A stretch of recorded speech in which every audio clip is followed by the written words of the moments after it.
channel CB. CB নিউজের আজকের পর্বে আপনাকে স্বাগত জানাচ্ছি। আমি নাজিম হামিদ। আজকে সবচেয়ে বড় খবর আসছে কক্সবাজারের টেকনাফ থেকে।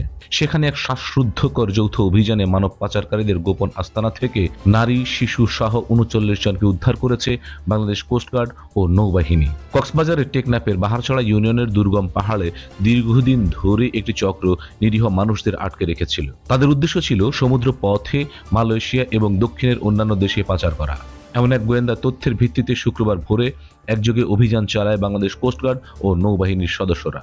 কোস্টগার্ডের মিডিয়া কর্মকর্তা লেফটেন্যান্ট কমান্ডার সিয়ামুল হক সাংবাদিকদের জানান, গোপন সংবাদের মাধ্যমে আমরা জানতে পারি যে বাহারছড়া ইউনিয়নের কচ্ছপিয়া সরকারি প্রাথমিক বিদ্যালয়ের কাছের একটি পাহাড়ি এলাকায় পাচারকারীরা বেশ কিছু নারী, পুরুষ ও শিশুকে আটকে রেখেছে। এই তথ্যের উপর ভিত্তি করে কোস্টগার্ড ও নৌবাহিনীর একটি যৌথ দল শুক্রবার ভোরে সেখানে অভিযান চালায়। এই অভিযানে মোট ৩৯ জন ভুক্তভোগীকে উদ্ধার করা হয়।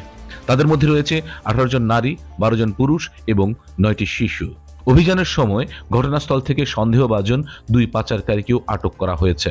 উদ্ধার হওয়া ভুক্তভোগীদের জীবন ছিল দুর্বিষহ। লেফটেন্যান্ট কমান্ডার সিয়ামুল হক তাদের বরাত দিয়ে আরও জানান যে পাচারকারীরা দীর্ঘদিন ধরে এই পাহাড়ি আস্তানায় তাদের আটকে রেখেছিল। শুধু তাই নয়, মুক্তিপণ আদায়ের জন্য তাদের উপর চালানো হয় অমানবিক নির্যাতন। বিদেশে পাচারের জন্য তাদের মানসিকভাবে প্রস্তুত করার নামেও চলত অত্যাচার। বর্তমানে আটক হওয়া পাচারকারীদের বিরুদ্ধে আইনানুগ ব্যবস্থা গ্রহণের প্রক্রিয়া চলছে। অন্যদিকে উদ্ধারকৃত ব্যক্তিদের সংশ্লিষ্ট নিয়ম অনুযায়ী পদক্ষেপ নেওয়া হচ্ছে।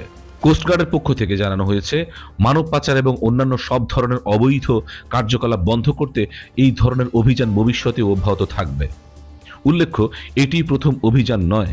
গত ১৮ সেপ্টেম্বর থেকে বৃহস্পতিবার পর্যন্ত বাংলাদেশ নৌবাহিনী বিভিন্ন যৌথ অভিযানে ১৩৪ জনকে পাচারকারীদের হাত থেকে উদ্ধার করেছে।